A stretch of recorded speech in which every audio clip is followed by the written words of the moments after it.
दोस्तों आज हम आपको भारत के एक ऐसे स्टेट के सफर पर लेकर जा रहे हैं जहां के लोगों को सबसे शांत माना जाता है। यहाँ की राजधानी को द टेम्पल सिटी के नाम से भी जाना जाता है। एक ऐसा स्टेट जहां है दुनिया का सबसे पुराना पत्थर और जहां आपको देखने को मिलेगा आर्किटेक्चरल मार्वेल। एक ऐसा राज्य जो पक्षियों और जानवरों के लिए है हेवन।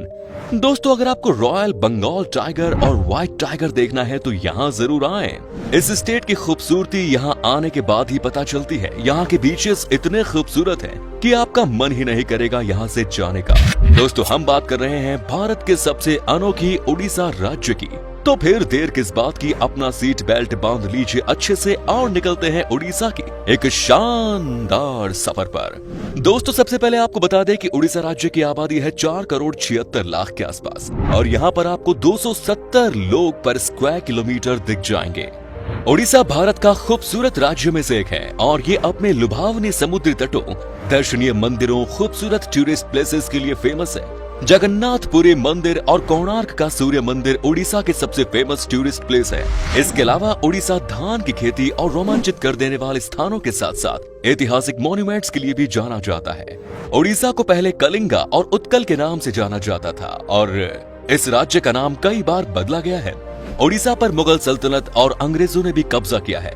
सिर्फ यही नहीं, हिटलर ने सेकेंड वर्ल्ड वॉर के दौरान उड़ीसा पर कब्जा करने की प्लान बनाई थी क्योंकि हिटलर का मानना था कि उड़ीसा में बहुत नेचुरल सब्सटेंस है जिसकी वजह से कोई भी जंग जीत सकते हैं। लेकिन हिटलर का ये सपना सिर्फ एक सपना बनकर ही रह गया। इसके अलावा उड़ीसा मौर्य साम्राज्य के शासक अशोक से संबंधित है। महाराज अशोक सबसे महान मौर्य शासक थे जिन्होंने लगभग पूरे भारत और आसपास के देशों पर फतह हासिल कर ली थी।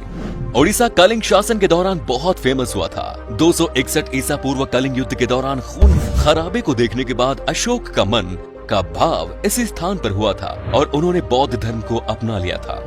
दोस्तों सबसे पहले उड़ीसा में आने वालों में महाभारत काल के पहाड़ों की जनजातियों के लोग थे जिन्हें सवर और सओरा कहा जाता था। उड़ीसा का एग्जिस्टेंस प्राचीन काल से है, इसीलिए यहाँ कई तरह के मॉन्यूमेंट्स हैं जो अब वर्ल्ड हेरिटेज साइट्स में शामिल हैं। और इसके अलावा भी कई सारे अलग अलग मॉन्यूमेंट्स हैं जो कि आज उड़ीसा की वास्तुकला में चार चांद लगा रहे हैं।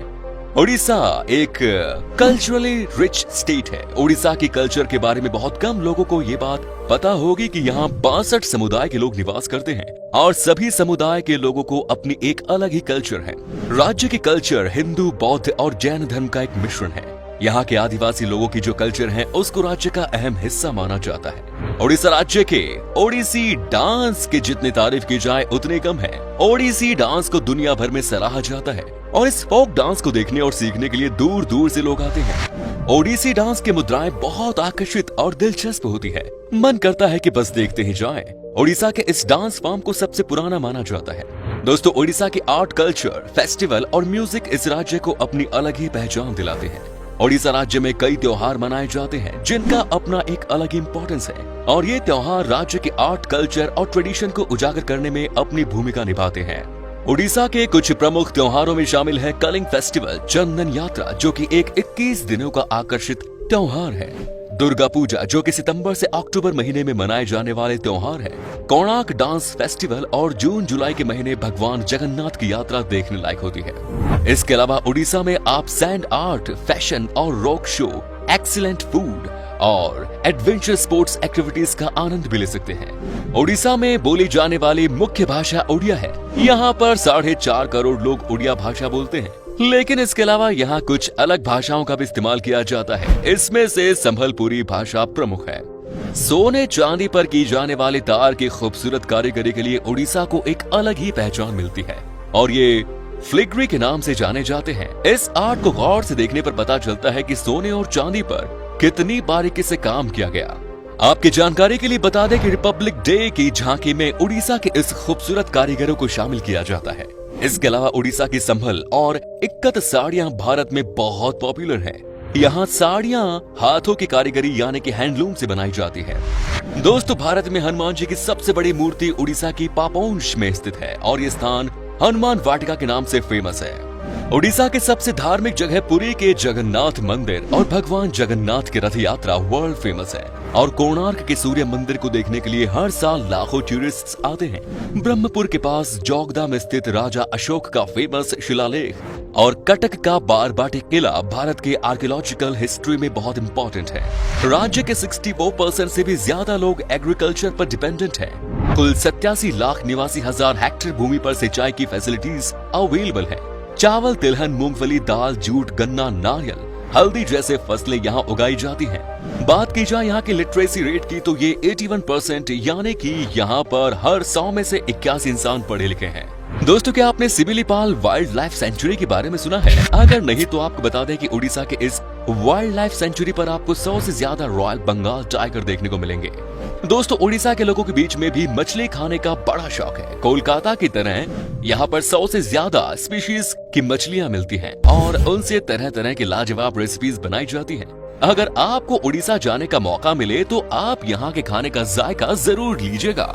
सिर्फ मछलियाँ ही नहीं दोस्तों, उड़ीसा में भी आपको तरह तरह की मिठाई खाने को मिलेंगी। यहाँ मिठाई खाना सबको पसंद है। दिन हो या रात, खाने के बाद कुछ मीठा तो यहाँ चलता ही है। उड़ीसा की मिठाई भी बहुत ही अलग तरह की होती है। यहाँ पर आपको खाने के लिए रसगुल्ले से लेकर रस मलाई तक सब मिल जाएंगे। दोस्तों, उड़ीसा का मौसम भी बहुत ही कमाल का होता है। यहाँ पर हमेशा बारिश होती है और इसीलिए यहाँ पर आपका दिल लगा रहेगा।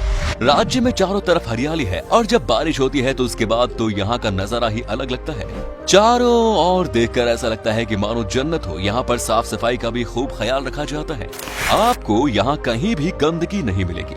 चलिए अब बात करते हैं उड़ीसा की उन जगहों की जहां आप घूमने जा सकते हैं और साथ ही हम बताएंगे आपको कितना पैसा खर्च करना पड़ेगा उड़ीसा घूमने के लिए। नंबर 1 इज जगन्नाथ मंदिर। इसे 12वीं सेंचुरी में गंगा राजवंश के शासक द्वारा बनवाया गया था। पूरी दुनिया में मशहूर रथ यात्रा का सबसे फेमस फेस्टिवल यहाँ मनाया जाता है। यहाँ पूजे जाने वाले मुख्य देवताओं में भगवान जगन्नाथ, भगवान बलभद्र और देवी सुभद्रा है। लोग भगवान जगन्नाथ का आशीर्वाद लेने के लिए जिंदगी में एक बार उड़ीसा जरूर जाते हैं। ये मंदिर 4 धाम यात्रा में भी आता है, जो है पुरी, द्वारिका, रामेश्वरम और बद्रीनाथ। मंदिर शहर के बीचों बीच एक ऊंचे चबूतरे पर बना है। करीब 7 मीटर ऊंची दीवारों से घिरा ये मंदिर देखने में बेहद खूबसूरत लगता है। मंदिर में जाने के भी नियम है और गैर हिंदू को जाने की परमिशन नहीं है। Next is Bhubaneswar. दोस्तों, ये है खूबसूरत राज्य उड़ीसा की राजधानी शहर। मंदिरों का शहर के नाम से जाना जाने वाला भुवनेश्वर उड़ीसा में घूमने के लिए सबसे अच्छे टूरिस्ट प्लेसेस में से एक है। उड़ीसा की राजधानी के रूप में जाना जाने वाला ये शहर लंबे समय तक राजा शिशुपाल के शासन में था। ये हिस्ट्री, हेरिटेज और अर्बनाइजेशन का एक एक्सीलेंट एग्जाम्पल है। भुवनेश्वर में आपको अद्भुत मंदिर और उन पर किया गया काम, वाइल्ड लाइफ सेंचुरी, गुफाएं जैसे कई भव्य चीजें देखने को मिलेंगी। धौली हिल्स, उदयगिरी और खंडगिरी गुफाएं, बिंदु सरोवर, नंदन कानन जूलॉजिकल पार्क यहाँ के मेजर अट्रैक्शंस हैं। आप यहाँ पर आराम से घूम सकते हैं और सबसे अच्छी बात है कि इस शहर में आपको एक से बढ़कर एक लोकल डिशेस खाने को मिलेंगी। भुवनेश्वर शहर काफी सस्ता भी है। Next is Puri. उड़ीसा में स्थित पुरी ईस्ट इंडिया के एक खूबसूरत शहर है जो राजधानी भुवनेश्वर से सिर्फ 60 किलोमीटर दूर है। पुरी में कई खूबसूरत मंदिर मौजूद हैं, जिनमें से सबसे पॉपुलर है भगवान जगन्नाथ जी के मंदिर।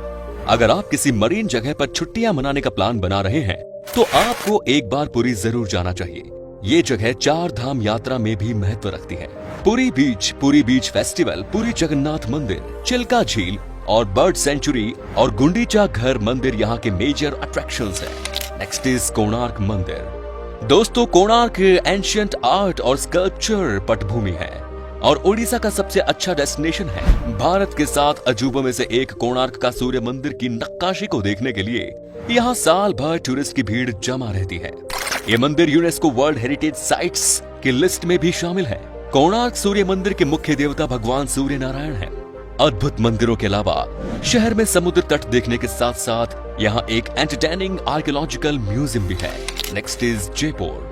नेचर लवर्स के लिए जयपुर उड़ीसा के सबसे देखे जाने वाले टूरिस्ट प्लेसेस में से एक है। जयपुर शहर 16वीं सेंचुरी में सूर्यवंशी राजवंश द्वारा स्थापित किया गया था। पूर्वी घाट पर्वतमाला के बीच स्थित जयपुर उड़ीसा में घूमने के लिए सबसे पॉपुलर जगहों में से एक है, जो घने जंगलों, धुंध में छिपी घाटियों से मिली हुई है और यहाँ की खूबसूरत झरने देश भर से टूरिस्ट्स को आकर्षित करती है। Next is Paradip. देश के सबसे इंपॉर्टेंट और सबसे पुराने बंदरगाहों में से एक ऐतिहासिक पारादीप जगत सिंहपुर जिले में स्थित है। पारादीप कोस्टल लैंडस्केप, खूबसूरत मरीन बीच, घने जंगल, झरनों और किलों के साथ साथ भरा पड़ा है। समुद्र तट के किनारे बसे देश के सबसे अच्छे डेस्टिनेशंस में से एक पारादीप को देखने के लिए दुनिया भर से लोग आते हैं। पारादीप से महानदी और बंगाल की खाड़ी के मुहाने के खूबसूरत संगम पर विशाल जहाज और अन्य समुद्री गतिविधियों को देखा जा सकता है। पारादीप बंदरगाह है, गहीर माथा सेंचुरी और समुद्र तट लाइट हाउस और झनकड़ी यहाँ के प्रमुख आकर्षण है। Next is Cuttack. Mahanadi delta की नोक पर स्थित कटक पहले की राजधानी है और उड़ीसा का दूसरा सबसे बड़ा शहर, और उड़ीसा में घूमने के लिए सबसे खूबसूरत जगहों में से एक है। कटक का इतिहास 1000 साल से भी पुराना है। अब कटक को देश के सबसे वेल प्लान्ड मिलेनियम शहरों में गिना जाता है। महानदी बैराज, बाराबती का किला, भीतर Kanika wild life sanctuary, Ansupa झील और सिंहनाथ और भट्टारिका के मंदिर यहाँ के मेजर टूरिस्ट स्पॉट्स हैं। दोस्तों चलिए अब आपको बताते हैं कि कितने पैसे खर्च करने पड़ेंगे उड़ीसा की सैर पर आपको। अगर आप अकेले सफर पर हैं तो आपको हफ्ते में लगभग 15,000 रुपए खर्च करने पड़ेंगे और यहाँ आपको कम से कम पैसों में होटल मिल जाएंगे रहने के लिए।